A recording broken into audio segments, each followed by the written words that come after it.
It can only be attributable to human error. You're entering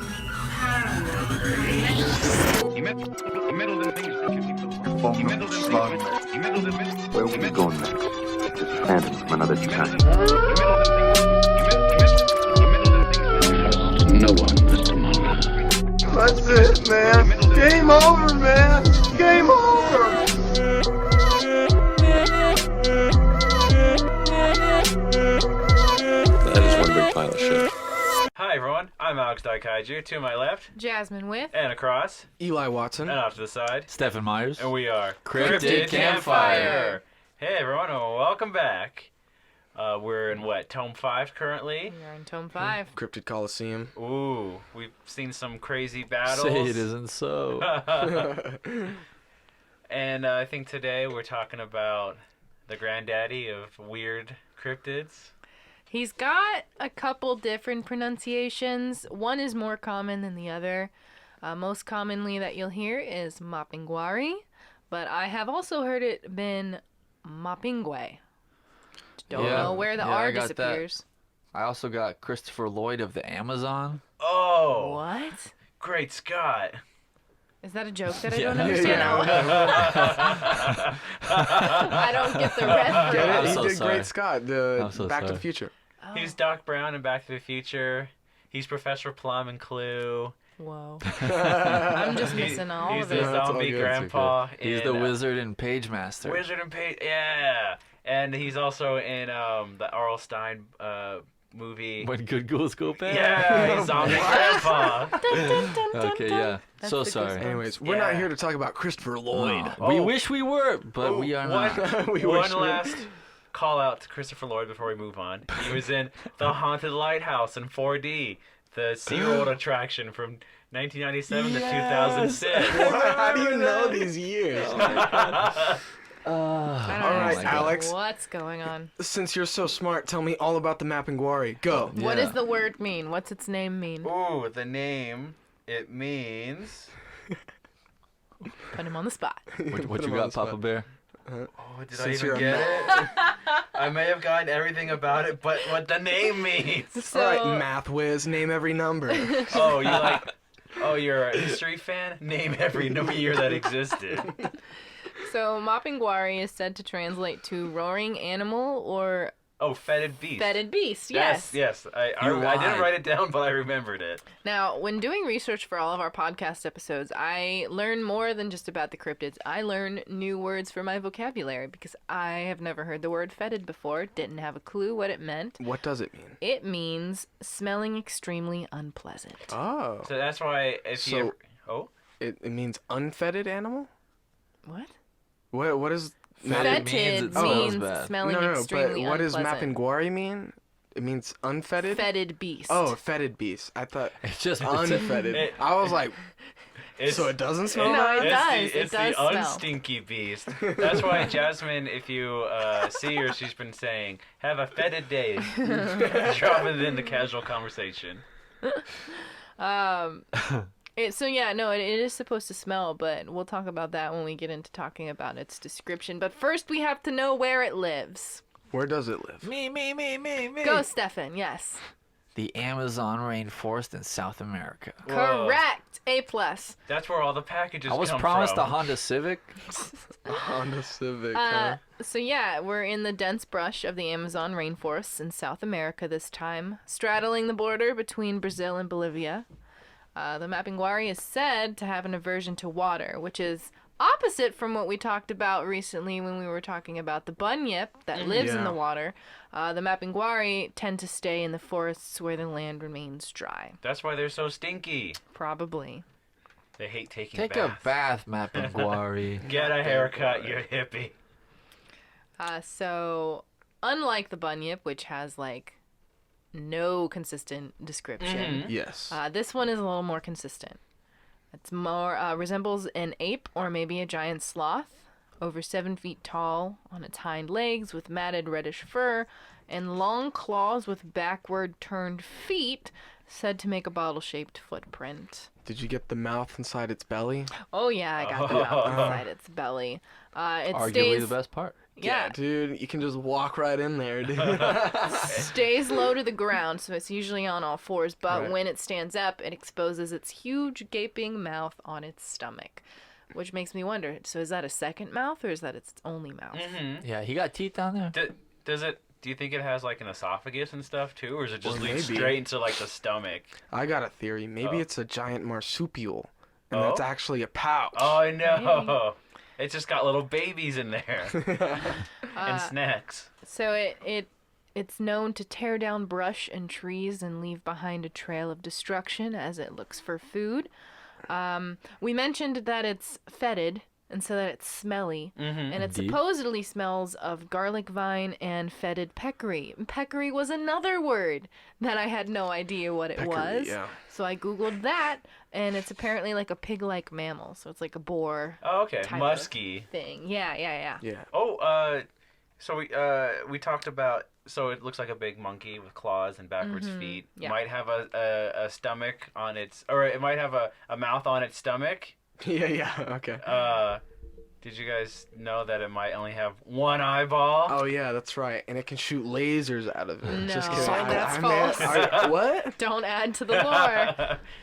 But yeah, apparently Well, everyone it's, else does it. it's cyclops, and I got some reports where it has like scaly, like crocodile skin Yeah, too. Oh, yeah. bulletproof. Mm-hmm. Yeah. Bulletproof Caiman- and Caiman-like arrow-proof, skin, kind yeah. of like. So like even though it's furry, it has like natural- impenetrable like skin underneath. Mhm. That's kind of like a crocodile or something like that. Did you get it that it followed peccaries around? Yes, and there's speculation as to why. Some people think it's because that's what they eat. Is the peccaries? Yeah. Oh, interesting. Other people think it's because they're the protector of the peccaries, which Oh. I'll get into a little bit more when we start talking about the legends. But they run with the pigs, yo. Yeah, basically, right. But yeah, it's said in some places to have either one eye or two. So, and it goes by other names too, which I'm not even gonna try Yeah, to so say. it's kind of like similar to Sasquatch, to where like the number one thing people point to it being real is like the different legends that the different tribes have. You know, tribes that don't have contact with each other, they all seem to know about this one creature, and they all describe it similarly. So Yeah. Kind of crazy. So there's lots of local sightings and stories, but there's actually like no hard evidence. I don't think there's been anything to No one's found a creature with a mouth on its stomach and Yeah. one big eye, and it's got Yeah. crocodile skin, and the feet are backwards for some reason. well, I'm gonna be for the good first. measure. Oh, I'm gonna First be one the to first. find it, or are you gonna be the first Mapinguari? plastic surgery. What?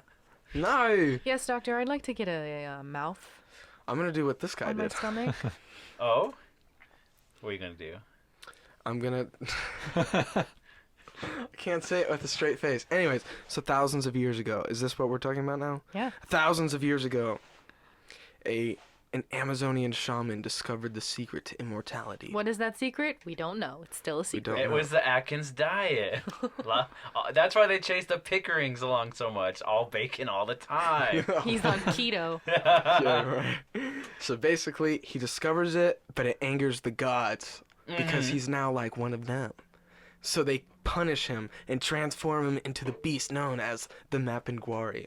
It's interesting too, because Bummer.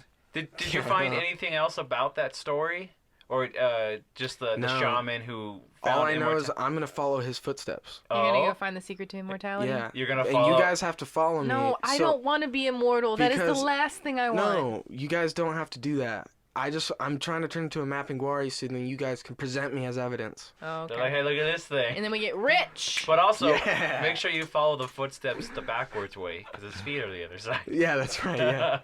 I found it was just like a little add-on sentence, so it could be, a little flair, Okay. straight out of cryptidwikipedia.com. Yeah. Okay.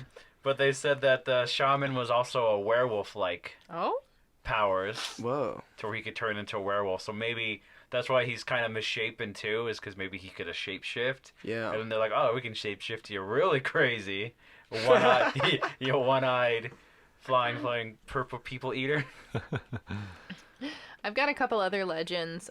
They're just kind of little quick stories. According to other stories from northern Brazil, the Mapinguari is the boyfriend of spirit Curupira, which is the mother of the forest, and they share a fondness for tobacco and hunters who cross the line.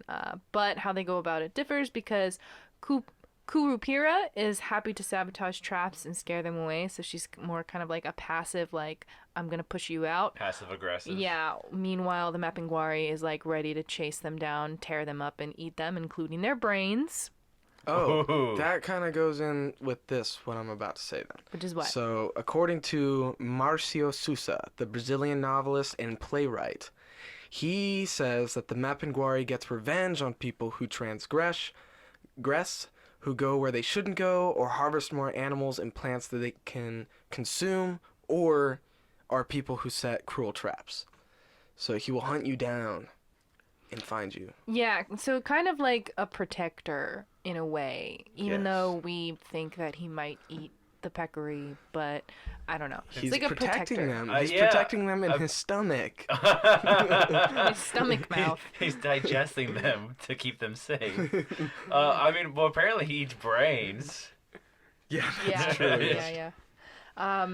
I have another story, which is, it's kind of creepy, and it's like really eerie. So, apparently, from the banks of the Amazon and Yavari rivers, a hunter decided to look for game on a Sunday. So he went out to work on a Sunday, which you're not supposed to Right. do. Big in no-no. those times. Right. It's a big no-no, despite everyone advising him against it. But he convinced his neighbor by saying one must also eat on Sundays. So his argument was, I gotta eat, so I gotta hunt, even though, it's Sunday and I'm not supposed to. He could have grabbed some berries or something. Maybe. But the Mapinguari, this time with a big green cyclops eye and a turtle shell, takes exception and attacks. So while he's out hunting, he encounters the Mapinguari who attacks him. The neighbor who had gone with him escaped up a tree, but as the beast wolfed down on the hunter's limbs, it repeated, one must also eat on Sundays, which is either deeply chilling or darkly comedic. The Mapinguari's got a sense of humor, eh? Yeah, Gotta so, love it. so the neighbor returned to the village and was told that he probably survived because he wasn't armed, which I guess is kind of like Predator, Mm-hmm. which is what this Yeah, article dude. said. Ooh. Like, if He's you're not like armed, he echoing won't his kill you. words back to him. He flips open his chest, revealing a time bomb. The neighbor says, I'm right here. Do it. Do it now. Could you imagine? Because you talked about the Mapinguari eats brains. Yeah. So imagine, like, there's that hunter on Sunday and it just grabs him with its big mouth. It just rips off his face. Oh, And then with the tiny mouth, the little sucker comes out and, like, starts sucking his brain out. Yeah. my lord. Oh my And you're alive the entire time. In direct contrast with that story, I have another one in which a group of Kanamari Indians said that they raised 2 infant Mapinguaris on bananas and milk. And after some time, they progressed to feeding them foliage, but they released them back into the wild when they were around 1 or 2 years old because they smelled so bad and people couldn't stand it anymore. All right, you scamps. We've had our fun, but you're stinking up the joint. Get out. Yeah. So that's kind of where, like, because those kinds of things are like legends. Well, we said, they said this, he said, she said. Now I think we're going to hopefully get into some more, like, solid sightings and, like, Yeah. firsthand stories. The first one coming from Manuel Vitorino Pinheiro dos Santos, which I know I did not pronounce that Sicko, properly, dude. What probably. a dope name. He was out hunting. Does anyone else want to tell this story? Anyone have this story? I don't have that one. I I believe do you have not. it. I Okay. believe you have Does it this involve story. him getting his So- face ripped off by the No. Mapinguari? Then I don't No. want to hear it. He escapes. Oh, spoiler alert. Now I don't need to tell the story. So he was out. Dos Santos had just shot 4 white-lipped peccaries. They keep showing up. Those are the ones. Those are the specific kind of peccaries that it's said to fall around. I was looking for the word white-lipped. That's right. And so he heard a horrible, soul-wrenching, human-like cry of the Mapinguari. Came from a tangle of vines about 50 meters away. he was quoted as saying, "The moment you hear it, all your hairs stand on end." So he dropped the peccary that he was carving up and grabbed the lianas, which was another word that I had to educate myself on. So if you don't know what a liana is, it's a woody climbing plant that hangs from trees, especially in tropical rainforests. So it's essentially like a vine that you would see hanging from the trees. So he took that vine that he had originally cut to lash the carcass on his back of the peccary, and he sprinted in the opposite direction towards a nearby river. And so the second scream that he heard was farther away, but the trees still shook with force of the noise. And so he heard it a third and a fourth time, but it kept getting quieter, and it coming from deeper in the rainforest as the animal moved away. So he waited in the water for an hour or so until he felt safe enough to go back for the peccaries he had killed. And he's quoted as also saying, "I just had a knife and no shells and didn't want to face the creature." Hey, that's respectable. That's crazy. That's scary. He could have died. Could have got his brain He eaten. I don't have it. I only have the boulder part. Yeah, it's just the guy's name. Okay. I don't know his name. All right. So there's another story from somebody of the Caridiana tribe who claims to have seen one about 3 years ago, which so this article was from 2007 and it said 3 years ago he saw it, so he saw it in 2004. As he was hunting in the jungle near an area that the tribe calls the Cave of the Mapinguari. So he said it was coming towards the village and was making a big noise, he said in a recent interview on the tribe's reservation in the western Amazon. He said, "It stopped when it got near me, and that's when the bad smell made me dizzy and tired. I fainted, and when I came to, the Mapinguari was gone." So his father, Lucas, confirmed his account, and he said that it looked like a boulder had passed through the area. Yeah, so they went back to the site of the encounter and saw like a cleared pathway where the creature had supposedly departed from. That's a pretty big boy. It's a big chonky. You could say that again. That's a big boy. Now, did we talk about how you can kill one? Oh, yeah. Ooh. So that's the question we're all wondering. Yeah, about these horrific cyclops monsters. How do I defend myself from a Mapinguari? Well, as Domingos Parintintin says... Whoa. I have no idea if I said that correctly. But, so Domingos is his first name. Parintintin is his tribe. Oh, okay. And so he states that the only way you can kill a Mapinguari is by shooting at its head, but that can be hard because its powers can make you dizzy, and it can turn day into night. So your best bet is to just climb a tree and hide. Whoa. So you can't kill one unless you shoot it in the head. Yeah, so I imagine if you're like, posted up in a tree and then it passes and it doesn't see you, you could probably have a pretty good shot of killing it. Mm-hmm. Make sure Now- you plug your nose. Yeah, Oh, that's I'm true, wondering. I'm wondering if that quote that you just read is an analogy for just like smelling something, because when you smell something terrible you can like hallucinate and pass out and stuff like that. He says it made him dizzy, which can happen from a smell, and it says turned day into night. Yeah. I kind of see that as just I passed out. Mm-hmm. You know? Oh, Be- yeah. Oh yeah, it could be. I didn't even day think into about It was, that. night. yeah, it's like sunlight, and the guy passes out. He's like, "Oh my gosh!" It instantaneously turned into night. So I don't know if the Mapinguari actually does have any supernatural powers like the Bunyip I supposedly mean, that did. stank. Yeah, he's just a stanky Yeah, he's boy. just a stinky boy, and he's like makes you pass out. That's what I think with that quote, at least. I don't think plug that your he can nose. actually turn day into night. I think you just pass out and then wake up hours later. But wouldn't that be trippy though? Yeah. If you're hunting this thing and then it turns day into night and you're like, what's going on? I don't know. Flicking on a light switch. Nose for Make it stop. It's right next to that giant mouth on its belly. So I think the next thing that we're going to get into is kind of the bulk of the research that's been done about the Mapinguari Yeah, and it's possible cluckhead. explanations. You think he's a cluckhead? No, he's not a cluckhead. Alright. Who's he? David Oren. Who is what? He is, hold on. A give me cluckhead. yeah. Genuine grade A cluckhead.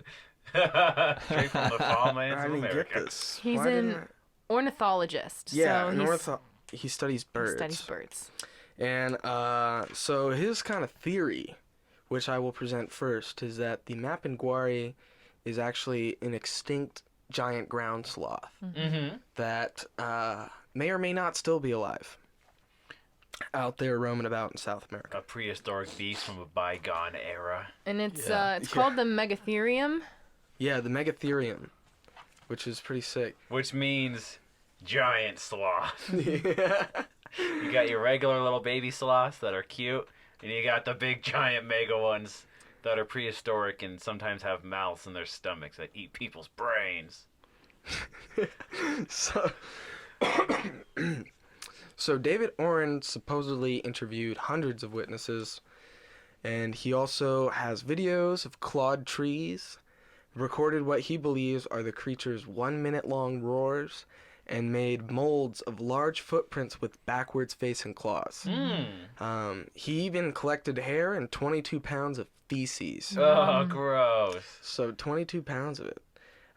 He's rolling it. So, He's however, rich. unfortunately, those hair samples came back as belonging to giant anteaters and like small rodents. Okay. And So- the feces came back as his own. What? I don't think there was any real DNA to tie it to. Yeah. Yeah. It was just poop. Yeah, it was just poop. Yeah. Just, Just- carrying around poop. Just But, like, like- wasn't there didn't someone mail to like the Time magazine just a box of like supposed like Yeti feces or something? I don't know. And they're just like, remember. it's a box of poop. What do we do with it? What I found interesting though, he did get some casts of footprints, but even he himself doesn't like even really try to submit them as evidence because they Right. can be so easily faked. He's like, it's I not found even worth it. I found these things. They're interesting, Yeah. but I'm not gonna like tie it down. Not even as, worth it. But like that's the thing though about like down there, the jungles are like just so crazy. Like the ground is so moist, just like you'll just lose stuff out there. Like it's just difficult territory. You know, people don't make movies down there. I think people have tried to make movies down there and just couldn't handle it. No. You know, people can barely handle expeditions out there. Like the only people who are really like fully equipped to handle life out there in the jungle are the tribes people who live out there. You know, everything else you just die. It's crazy because the Amazon rainforest is just like this giant, massive ecosystem of so many different things. Because you were saying, you know, it's hard to find tracks because you have big animals, small animals, all kinds of insects, and just the constant weather changes, I think, that happen within it to where the humidity just kind of like ages things like rapidly. To where you can get a lot of rust and crap, and it's madness. Now, Oren wasn't even out there originally to look for the Mapinguari. He went out to the Amazon for a different reason because he was wanting to study birds in Brazil to do research for his doctorate at Harvard. And then he started hearing about the creature, so then he began to look for evidence in 1994. Oh, pretty recent, huh? Yeah, it's all pretty recent stuff. So, but I think he's gonna give up now. I think that's what he Is he? said most recently. After like 4 expeditions, I think he said if you totaled up all the time that he has spent looking for the Mapinguari, it's been 4 months. Yeah. And so like he's like, that's it. I'm like, you know, and I don't blame him. You know, he's there to study birds, Oh, not, yeah, not the that's- Mapinguari. You know, it's like. He's like, I came to study these like little birds, and I found the cyclopsic ape monster. So Is that all you have? that is all I have on David. Dude. I'll keep going then because I have a little bit more. So that's the Okay. end of David Oren. No, I have more on Oren. Oh, okay. So Oren, even though he's kind of like done with his research at this point, he hypothesized that the Mapinguaris were indeed real. They were these, you know, very recently extinct sloths from the Pleistocene period, survivors lying low in the tropics. So I wanted to talk a little bit more about these creatures so that you can kind of see why it might be the same thing. So That's a good these idea. enormous creatures which are relatives of today's 2- and 3-toed sloths, but with higher metabolisms and thus greater speed, emerged about 30 million years ago and roamed the Americas, the Caribbean, and the Antarctica. So they were red-haired vegetarians, which is like the one like major difference of this sloth and the Mapinguari is that this was a vegetarian animal and it did not eat the brains of humans. Well, that's all Alex's little hearsay. No. Well, you said that. no, I said it eats brains. Oh, it does. Yeah, in one of my earlier legends. Oh, yeah, okay. Yeah. So- see, everything I say is true. These sloths were red-haired vegetarians with large claws that curled under and faced backwards when they walked on all fours. So if you look at a sloth, it looks like they do have backwards feet because their claws are so long and they point towards the back. So that's kind of where you can get this whole backwards footprint thing from. They walked on all fours, but they could stand on their hind feet like people. And this is where it gets really interesting. Some species had dermal ossisoles, which is bony plates. And I don't know if I'm saying ossisoles right. It's ossicles. But these are bony plates that made their skin tough. So in paleontological time frames, the giant ground sloths had only just recently disappeared. So, like, if you look at the spans of time, it's only a very small chunk of time in comparison to when these things went extinct. Right. So, let me scroll back down to... because I separated this into a couple different sections. So scientists have found fossils dating back 11,000 years ago that belong to the giant Megatherium sloth, proving that it did once exist. So 11,000 years is a long time, but in relation to the existence of the Earth is not actually a long time, is what I'm trying to say. So, sorry.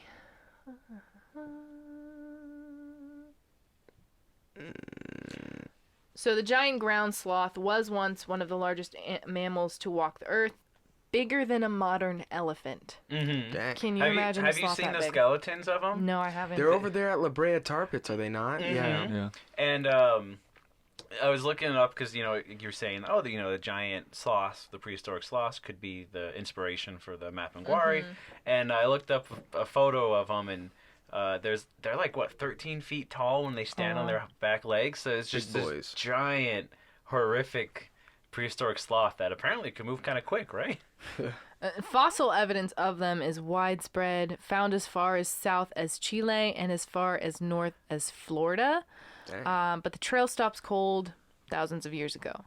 But a paleontologist's examination of preserved ancient ground sloth skin samples in the late 19th century revealed those dermal ossisoles that I mentioned, which are small pieces of bone in the skin of dinosaurs and alligators that protected them from predators. So this is kind of where The crocodile skin. we get the idea of it being arrow-proof or bulletproof.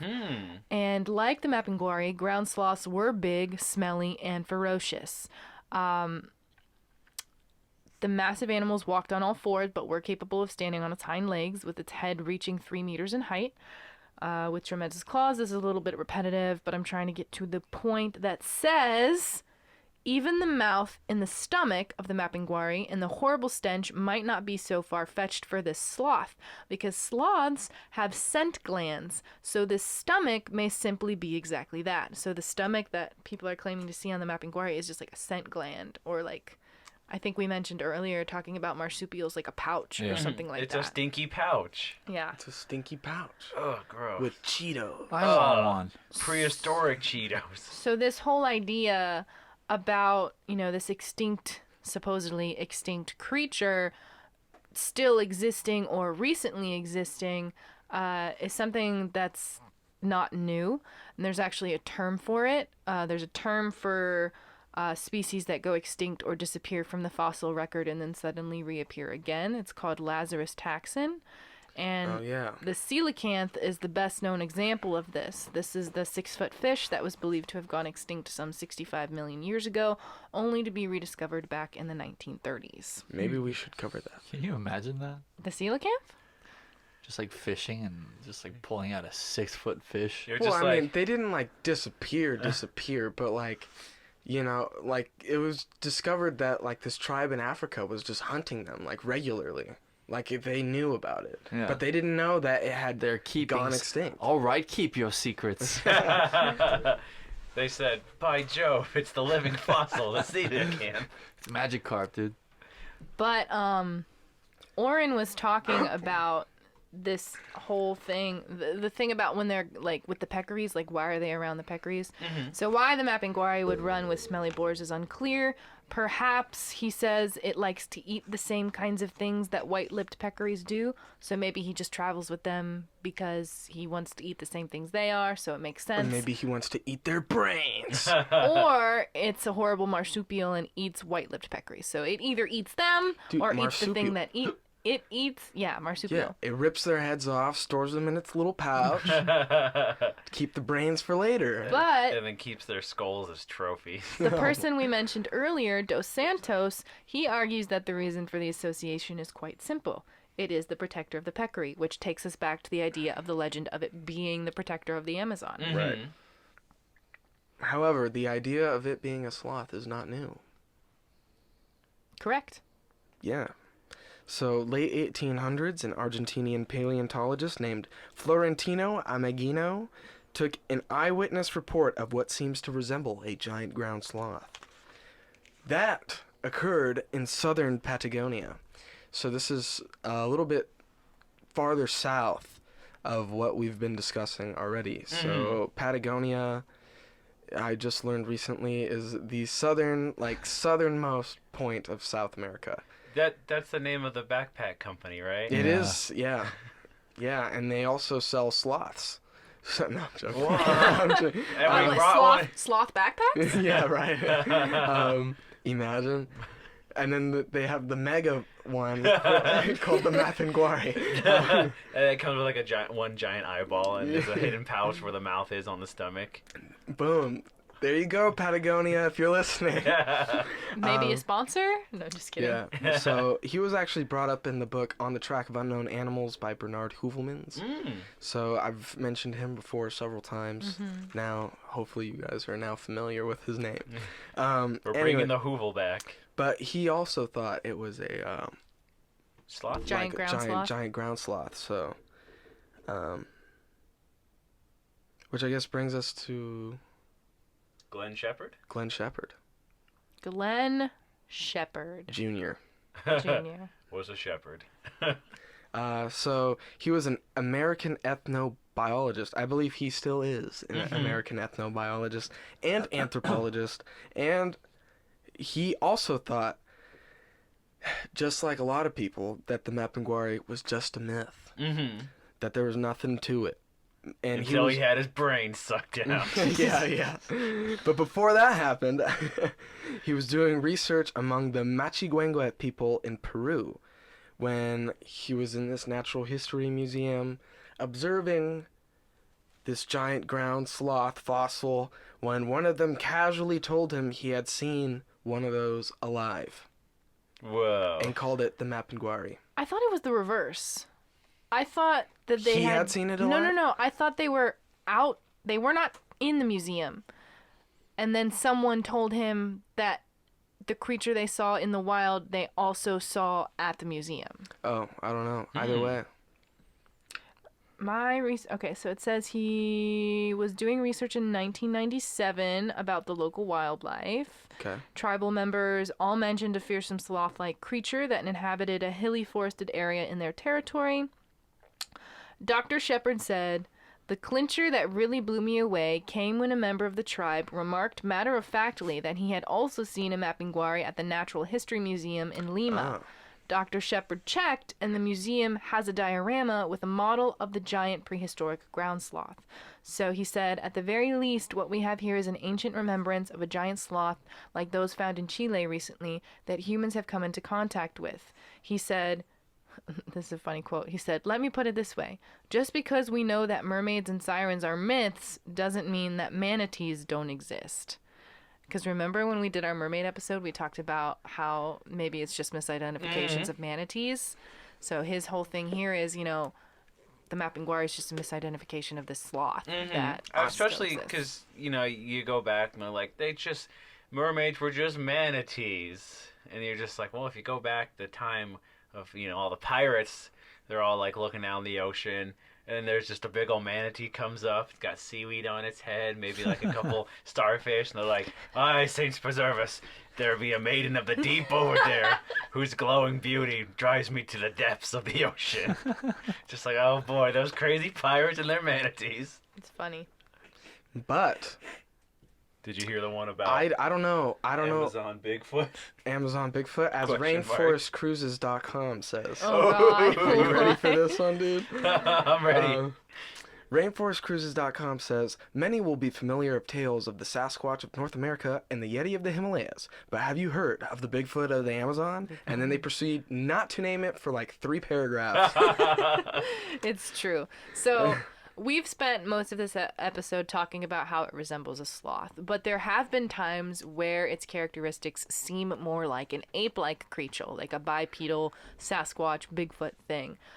Back in 2005, Lauren Coleman agreed with an article that was posted to his website. I regret to inform you that I did not actually write down the name of the person who wrote the post and only paid attention to the comment that Lauren Coleman posted underneath it, so I apologize for that. But he said the descriptions of the creature in question and some eyewitness accounts of the Mapinguari liken it more to an ape-like bipedal primate than a giant ground sloth. So some researchers think that Bigfoot and the Mapinguari are relatives. It's said back through the work of Ivan T. Sanderson and Bernard Heuvelman, the Amazon's Mapinguari seems to reflect primate traits.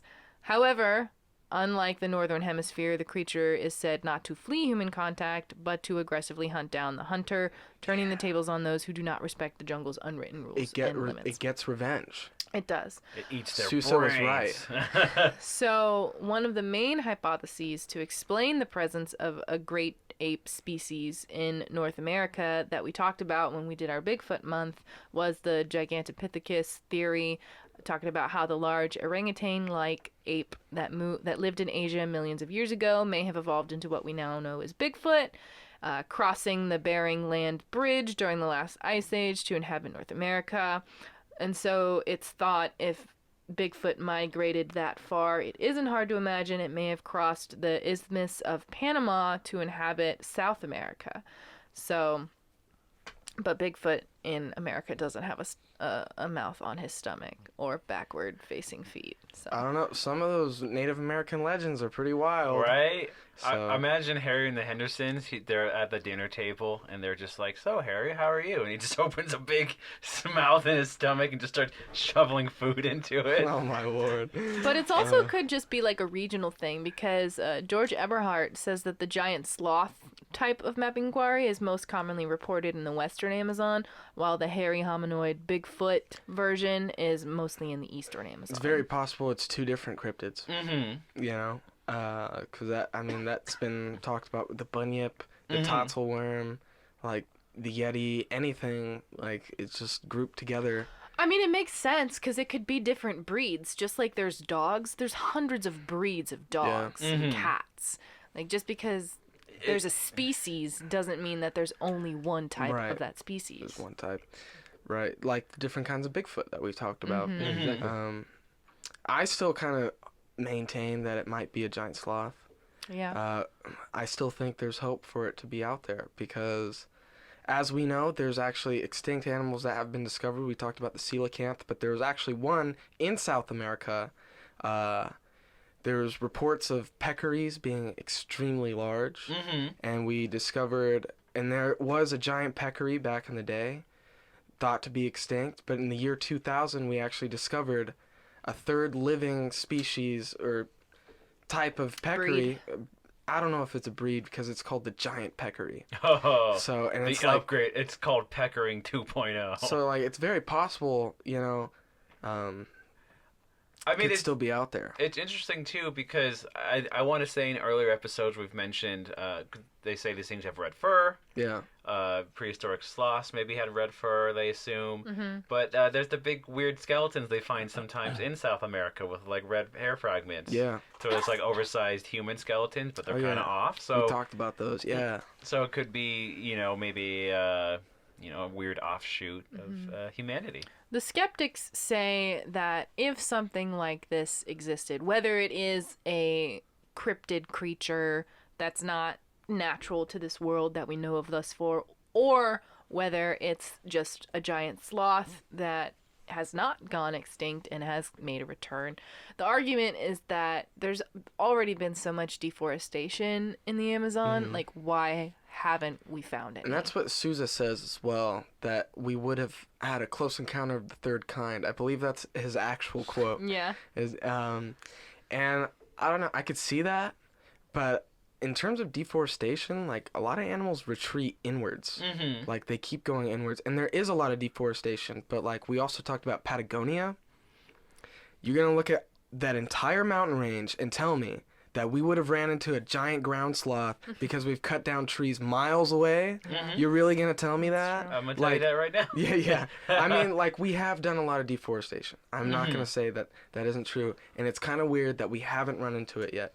You know what I mean? But it doesn't mean that it's not out there. Yeah. Like, if like, I mean, it could. looking at Sasquatch is anything, you know, like, those guys are, like, in deep. Like, they're not just hanging out where the people are at. just strolling around You know? without a care in the world.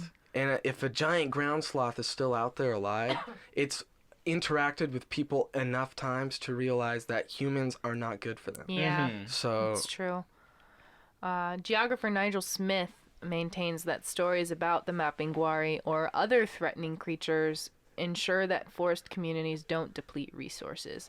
So it goes back to that idea of creating a legend so that people will be hopefully more moral. yeah. It says many legends were conceived in order to entertain audiences with colorful and inspiring stories. And he wrote this in The Enchanted Amazon Rainforest.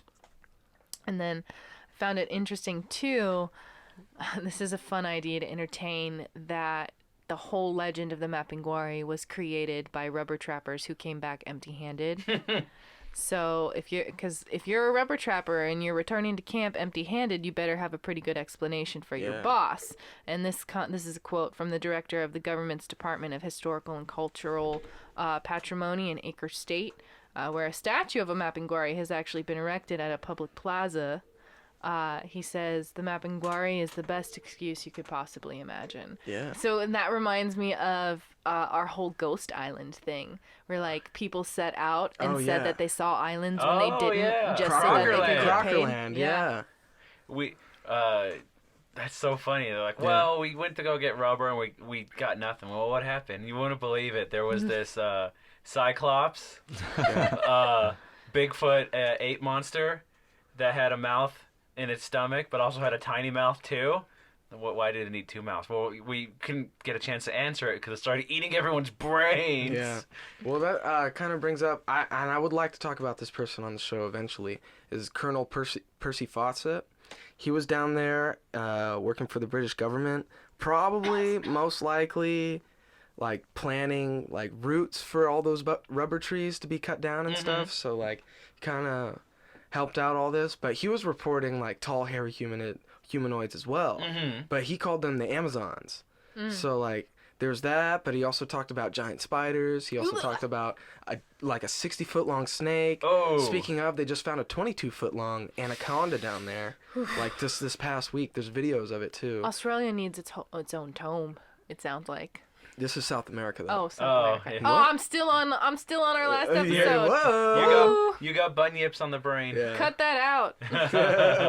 Yeah, but it's pretty wild stuff. So like, That's the crazy thing too, is because how long was the snake? 22? like 22 feet. 22 yeah. feet? That's crazy. Imagine they find one in Vietnam. I was Yeah, just right. thinking the same thing. I mean, this is Cryptids in probably Vietnam. like similar like territory, right? Mhm. Like, This episode, I feel like, has had the most callbacks to previous episodes Yeah, I know, that we've right? ever done. We've talked about Talk- cryptids in Vietnam. We got We got the Bigfoot. the red humanoids or hominoid Amazons and stuff. Yeah. Like, you better be doing your homework for this episode, everybody. So we did the bunyip recently. We did an episode on the bunyip recently, and I mentioned that I had watched an episode of Sci-Fi's competition show Face Off.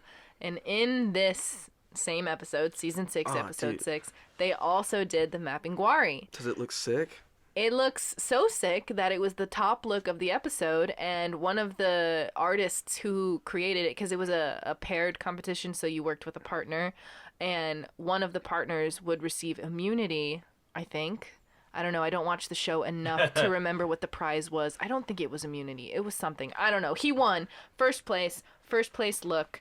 Yeah, that's it right there. Whoa. Eli This just guy's posted a pretty picture. metal. That's gross. Doug Jones, who was the guest judge on that episode, loved the mouth stomach because it actually moved. If the model moved a certain way, dang. the mouth would open and close.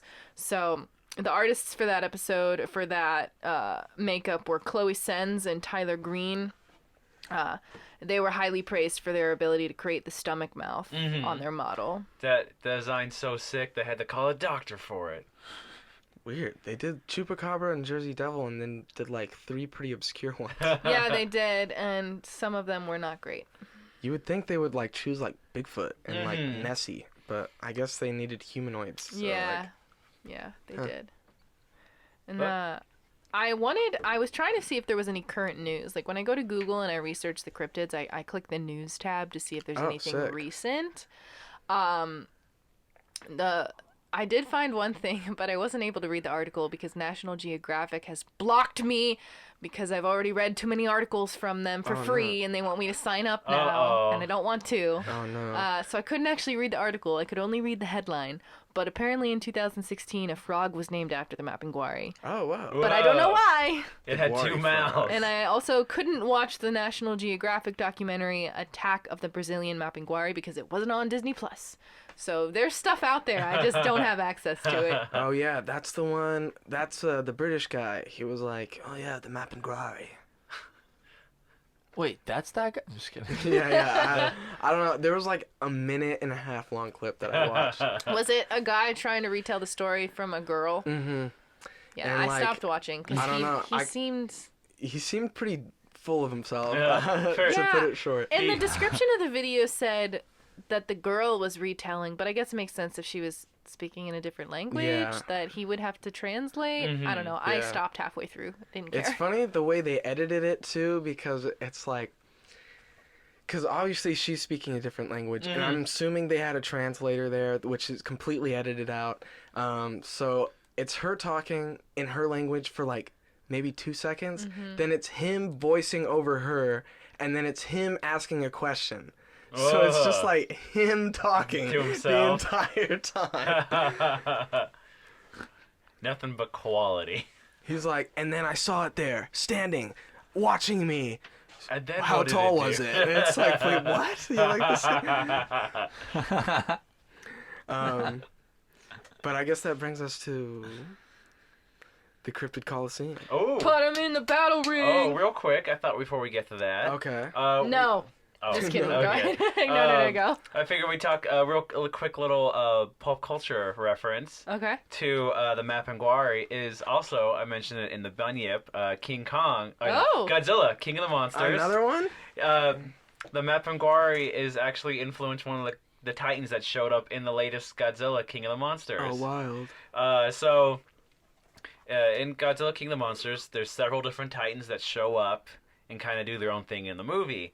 And towards the end of the movie, one of them is this big, giant, furry, almost mammoth-like creature that comes out of the Amazon forest. Oh, is that him? And that's him. And so it's more of a mammoth with the big tusks, but it's got kind of like an ape-like body. It's kind of hunched over, and that its code name is Mapinguari, and they call it Behemoth. Oh, whoa. Mammoth guy. And it's awesome, too, because I really like in the movie, they talk about how him showing up helps reduce the deforestation that's happened in the Amazon. Oh, yeah? It's like a Oh, protector. sick. It's Oh, wow. Yep, there Yeah. you go. So that's a Ties in. fun little callback to maybe the protector spirit type cryptid. Dang. Fight. So- Who's he fighting? So we open up on an aerial shot of a giant forest. Oh, we're not in the Coliseum. We're in the forest. There's a giant plume of smoke that's going off in the distance. It's an away game, guys. And we zoom in, and there's giant tank treads going through the forest, cutting down trees, grabbing the remains to throw into the big furnace. It's the Mobile Cryptid Coliseum. Hey! It's the second makeshift one that they send out for fun going away parties. And it's on this little tank treads. We pan into the Coliseum past all of the people in the audience. They're screaming, they're yelling, they're having the time of their lives. And thus begins the battle of the Mapinguari. The gates open up, and out walks a 7-foot-tall, prehistoric, ape-like creature, but with one big green eye. And the eye looks around at the crowd, and it's got this big, stinky mouth on its chest that Ew. opens and closes. A tongue darts in and out.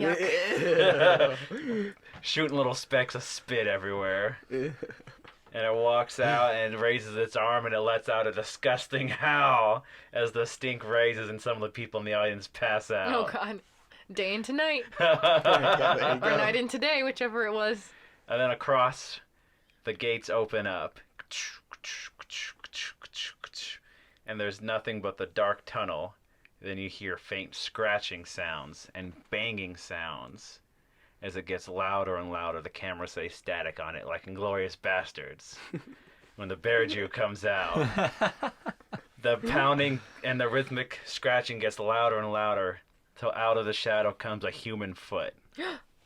The camera pans up as the shadow comes out, and it's the misshapen demonic goat man. Oh! Goat man, dude, hell yeah. The sideshow monster that was abandoned from the moment of its birth, Oh, twisted and misshapen.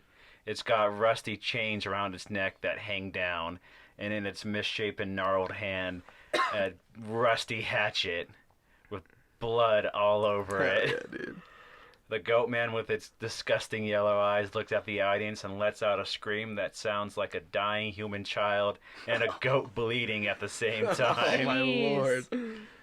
The two creatures stare off at each other. There's silence. And then the raindrop hits the ground. And then another and another. Suddenly there's a giant outpour of rain and lightning as everyone looks up to the sky. The Mapinguari especially. It looks up in the cloud. The lightning illuminates what looks to be skeletal faces. What? The gods that cursed the shaman thousands of years ago have come back to see what has happened to the cursed child. Yeah. Fire. So fire. The two creatures run at each other, the goat man with its giant hatchet raised, and they collide in the middle. Cut the black. Oh my gosh. And who do you So think would scary. win in the battle between the Mapinguari and the goat man? Honestly, I have an opinion, but I'm not going to say it Don't because I say want to it. see what the listeners think. Make sure you go to our Instagram. There should be a post up telling you what today's battle was. Leave a comment saying who you think would win. Yes, please do. Yeah, and I think that's it for the Mapinguari. That is it for the Mapinguari. Very strange creature from a very strange place, the Amazon rainforest. I like saying its name, Mapinguari. Mapinguari. It's a Mapinguari. fun one. What was the other Mapinguari, pronunciation? It was Mapingue. Mapinguari. That's what they said. That's what they said on Face Off. Cause like that was actually the first video I watched when I tried to figure out how to pronounce it. Cause again, it's spelled very strange, and so I didn't know the correct pronunciation. So I looked up some YouTube videos. Sci-Fi's Face Off called it the Mapingue, which I thought was interesting because that's the only one that I heard them say it like that. But then I saw other programs like Finding Bigfoot. They did an episode on the Really? Mapinguari. Bobo was down there? Yeah, Bobo was down there. Matt Moneymaker, too? I don't know. He probably was. Probably. Mapinguari? It was like a 4-minute clip, and they didn't find anything. They found a snake, and that was what most of it was. Because someone wanted to poke it, and they were like, "No, it's one of the most poisonous snakes ever." And then everyone in the comments was like, "The correct term is venomous," and I was like, "Oh my god." The correct term is venomous. Venom. Gotta go get him. But The thanks. correct term is Tom Hardy. But thanks for listening, guys. Had a fun time talking about the Mapinguari. So where can we find everybody on social media? Well, if you want to find me on Instagram and Twitter, I'm at Alex Daikaiju. That's Alex Daikaiju. Be sure to check out my Instagram. I post lots of art, sometimes some cryptid art too. So definitely give me a follow. And what about yourself? You can find me on Twitter and Instagram as well. My name is the same on both platforms. It's just my name, Jasmine Maywith. That's JasmineMaewith. And what about you? Did you have anything else? I gotta say my... Sorry, you're gonna no have worries. to edit this. I gotta say my sources. I caught myself, so that was good. Scroll. I closed out my document because I thought it was done. I forgot I needed to. Okay, so I said my social media, JASMINEWITH.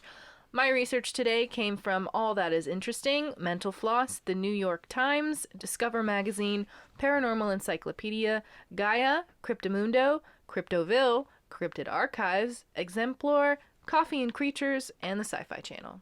Ooh, nice Cool. selection.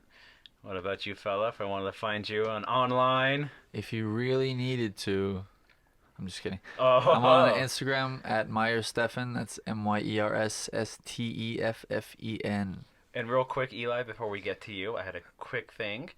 Stefan, I know you like to keep up with all the news about birds, especially parrots. So, because we talked about David Oren, did you hear about the major ornithological breakthrough that they found out recently? I did, but did they? Is this a... I don't understand what's happening. Is this a joke or is this like a real fact? Well, it's a little bit of both. Okay. It turns out, Stefan, that in the world of ornithologically... Say that again. Ornithology. Turns out, Stefan, in the world of Ornithology. that the bird is indeed the word. Oh my god. What about you, Eli? If we wanted to find you on social media. You can find me at the Eli Watson. The And bird you can is the word. also follow the official at Cryptid Campfire Instagram, Twitter, Facebook, you name it, friend. Ooh. But what if we wanted to go to a website kind of device? Oh yeah, if you want to go to a website, you can go to www.cryptidcampfire.com. www.cryptidcampfire.com. No. Either way, it'll He work. didn't buy that one. I think Fine. If we're gonna be You little only gave two Ws. HTTPS. Forward // Yeah. And there you can get your official Cryptid Campfire T-shirt. Oh, Television shirt. We're building up to the official Cryptid Campfire television set. Yeah, right. Towards just our faces on a TV.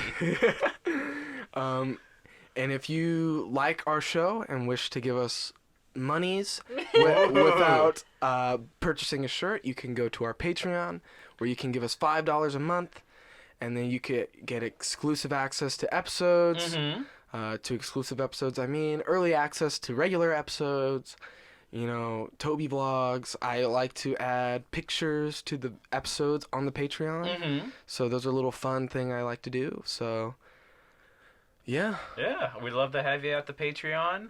I hope you enjoyed the show. If you had any questions, comments, concerns, you could email us at cryptidcampfirepodcast@gmail.com. Thanks for joining us on today's Cryptid Coliseum battle, everyone. Yeah, it was a pretty fun ride. It was totally fun. Totally fun. Anyways. Bird is the word. Bird is the word, guys. Yeah. See you next week.